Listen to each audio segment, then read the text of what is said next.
Thank you, Mr. Chairman. I just had a couple comments on this amendment in and of itself, and first and foremost to say thank you to Marcia and the chairman. It is my first term on this committee, and I know that in doing the research of going back to all the hearings that they have had, reading the testimony, and of course having 1,000 questions, after talking to constituents, after talking to beer distributors, after talking to many of the employees within my area. So I appreciate the time and effort to educate as we have moved forward in this session. I know it is a short term, but the education and the ability to support the amendment was certainly a learning curve, but asking enough questions and taking the time to look at the past hearings, I think, was very helpful.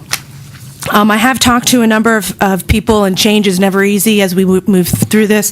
Have spoken to my distributors on many of the issues, have spoken to many that are in my surrounding area.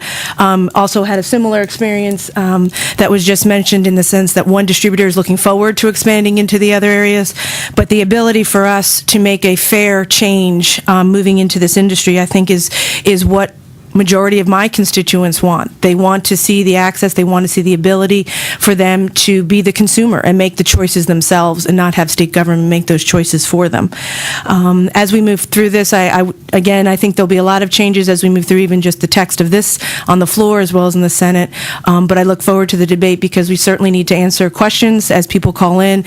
But many of the times when I had people calling in that were against this bill, once we talked through the issues, answered the questions, they were okay with what the changes were going to be, and they were looking forward to the opportunity. So in many cases, it's getting the information, answering the questions, and getting the right information, what's actually in this bill, rather than a lot of generic conversation that we've had for 20 years or more on this issue as a philosophical issue.